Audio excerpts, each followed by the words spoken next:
الله تعالى وبركاته.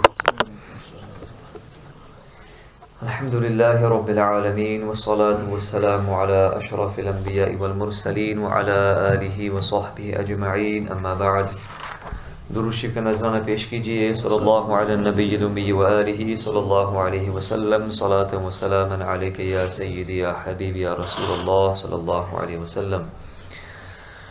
قرآنی مضامین پر مشتمل اس کتاب میں سے مختصر سی تفسیر آپ کے سامنے چند آیت کریمہ منتخب آیتوں کی انشاءاللہ پیش کی جائے گی.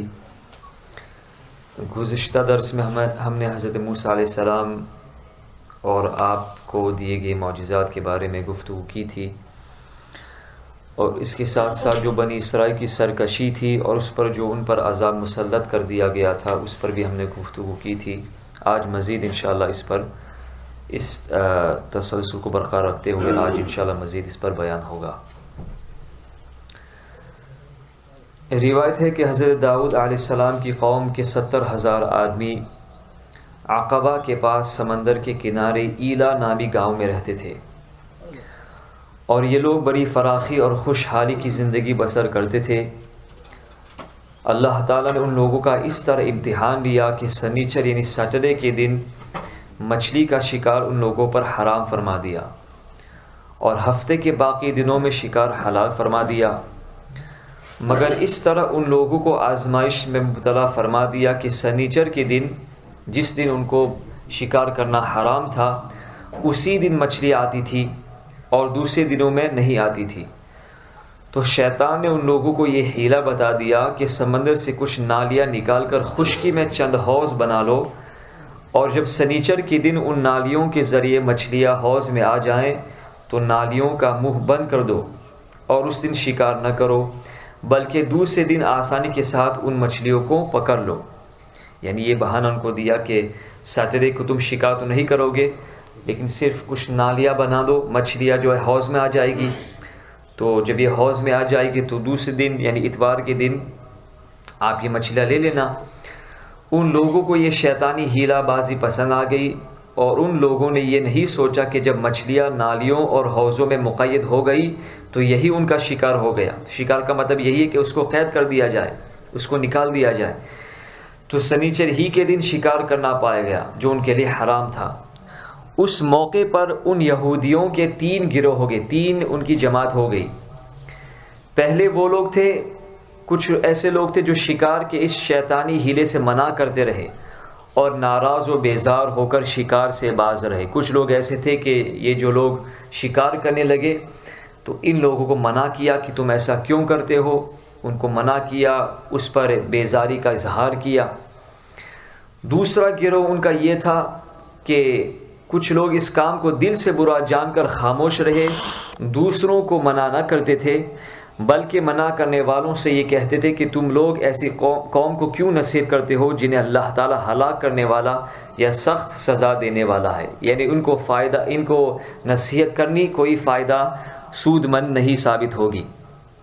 تیسرا گروہ کچھ وہ سرکش و نافرمان لوگ تھے جنہوں نے حکم خداوندی کی اعلانیہ مخالفت کی اور شیطان کی حیلہ بازی کو مان کر سنیچر کے دن شکار کر لیا اور ان مچھلیوں کو کھایا اور بیچا بھی.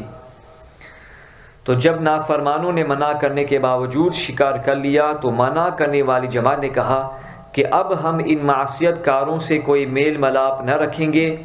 چنانچہ ان لوگوں نے گاؤں کو تقسیم کر کے درمیان میں ایک دیوار بنا لی. جو لوگ شکار کرتے تھے وہ ایک طرف، اور جو لوگ شکار نہیں کرتے تھے، جو لوگ اس کے خلاف تھے، اللہ تعالیٰ کے حکم کے پابند تھے، انہوں نے اپنی جگہ الگ منتخب فرما دی. اور اس کے بیچ میں ایک دیوار بنا لی، ایک آر بنا لی، اور آمد و رفت کا ایک الگ دروازہ بھی بنا لیا. تو حضرت داؤد علیہ السلام نے غضبناک ہو کر شکار کرنے والوں پر لعنت فرما دی. جیسے کہ اللہ تعالیٰ قرآن شریف میں بھی ارشاد فرماتا ہے لعن الذین کفروا من بنی اسرائیل علی لسان داؤد و عیسی ابن مریم. اللہ تعالیٰ نے حضرت داؤد علیہ السلام کی دعا قبول فرما لی، اور اس کا اثر یہ ہوا، ان کی لعنت کرنے کا یہ اثر ہوا کہ ایک دن خطا کاروں میں سے کوئی باہر نہیں نکلا. جو شکار کیا کرتے سنیچر کے دن وہ کوئی بھی شخص اپنے گھر سے باہر نہیں نکلا. تو انہیں دیکھنے کے لیے کچھ لوگ دیوار پر چڑھ گئے تھے، دیکھتے آج کیوں نہیں نکلے وہ لوگ، تو کیا دیکھا کہ وہ سب کے سب بندروں کی صورت میں مسخ ہو گئے، اللہ تعالیٰ کی صورت بندروں جیسی بنا دی۔ یعنی یہ حقیقی واقعہ، یہ قرآنی واقعہ آپ کے سامنے پیش کر رہا ہوں۔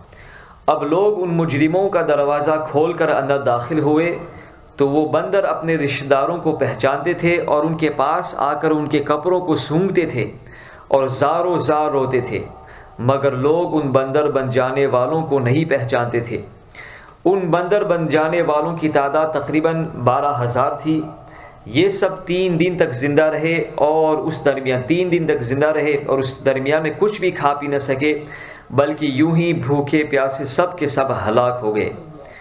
شکار سے منع کرنے والا گروہ ہلاکت سے سلامت رہا، اور صحیح قول یہ ہے کہ دل سے برا جان کر خاموش رہنے والوں کو بھی اللہ تعالیٰ نے ہلاکت سے بچا لیا۔ اس کا ذکر اللہ تعالیٰ نے سورہ بقرہ کی اس آیت کریمہ میں ارشاد فرمایا، اس کا اجمالی ذکر فرمایا، وَلَقَدْ عَلِمْتُمُ الَّذِينَ اعْتَدَوْا مِنْكُمْ فِي السَّبْتِ فَقُلْنَا لَهُمْ كُونُوا قِرَدَةً خَاسِئِينَ، اور بے شک ضرور تمہیں معلوم ہے تم میں کہ وہ جنہوں نے ہفتے میں سرکشی کی تو ہم نے ان سے فرمایا کہ ہو جاؤ بندر دھتکارے ہوئے۔ مفصل واقعہ سورہ اعراف میں کچھ یوں ہے کہ اللہ تعالیٰ ارشاد فرماتا ہے، وَاسْأَلْهُمْ عَنِ الْقَرْيَةِ الَّتِي كَانَتْ حَاضِرَةَ الْبَحْرِ، یہ جو آیت کریم اس کے بعد جو چند آیتیں ہیں اس کے بعد اس کا ترجمہ کچھ یوں ہے، اور ان سے حال پوچھو اس بستی کا کہ دریا کنارے تھی، جب وہ ہفتے کے بارے میں حد سے بڑھتے، جب ہفتے کے دن ان کی مچھلیاں پانی پر تیرتی ان کے سامنے آتی، اور جو دن ہفتے کا نہ ہوتا نہ آتی، یعنی جس دن ان کو شکار کرنے سے منع کر دیا گیا، یعنی سنیچر کے دن، اس دن خوب مچھلیاں آتی تھی، اور جن دنوں ان کے لیے شکار کرنا حلال ہوتا اس دن مچھلیاں بہت کم آتی تھی۔ اس طرح ہم انہیں آزماتے تھے ان کی بے حکمی کے سبب، اور جب ان میں سے ایک گروہ نے کہا کیوں نصیحت کرتے ہو ان لوگوں کو جنہیں اللہ ہلاک کرنے والا ہے یا انہیں سخت عذاب دینے والا، بولے تمہارے رب کے حضور معذرت کو اور شاید انہیں ڈر ہو۔ پھر جب وہ بھلا بیٹھے جو نصیحت انہیں ہوئی تھی، ہم نے بچا لیے وہ جو برائی سے منع کرتے تھے، اور ظالموں کو برے عذاب میں پکڑا بدلہ ان کی نافرمانی کا۔ پھر جب انہوں نے ممانعت کے حکم سے سرکشی کی، ہم نے ان سے فرمایا کہ ہو جاؤ بندر دھتکارے ہوئے۔ اس سے ہمیں کیا درس ہدایت ملتا ہے؟ اس سے معلوم ہوا کہ شیطانی ہیلہ بازیوں میں پڑ کر اللہ تعالیٰ کے احکام کی نافرمانیوں کا انجام کتنا برا اور کس قدر خطرناک ہوتا ہے، اور خدا کی نبی جن بد نصیبوں پر لعنت فرما دے وہ کیسے ہولناک عذاب الہی میں گرفتار ہو کر دنیا سے نیست و نابود ہو کر عذاب نار میں گرفتار ہو جاتے ہیں اور دونوں جہاں میں ذلیل و خوار ہو جاتے ہیں۔ اصحاب ایلا کے اس دل ہلا دینے والے واقعے میں ہر مسلمان کے لیے بہت بڑی عبرتوں اور نصیحتوں کا سامان ہے۔ کاش اس واقعے سے مسلمانوں کے قلوب میں خوف خداوندی کی لہر پیدا ہو جائے اور وہ اللہ رسول عز و جل و صلی اللہ علیہ وسلم کی نافرمانیوں کی پگڈنگیوں میں بھٹکنے سے منہ موڑ کر صراط مستقیم کی شاہراہ پر چل پڑیں اور دونوں جہانوں کی سربلندیوں سے سرفراز ہو کر اعزاز و اکرام کی سلطنت کے تاجدار بن جائے۔ اللہ تعالی ہم سب کو اس سے عبرت حاصل کرنے کی توفیق عطا فرمائے۔ صلی اللہ علی النبی النبی و علیہ صلی اللہ علیہ وسلم، صلاۃ و سلام علیک یا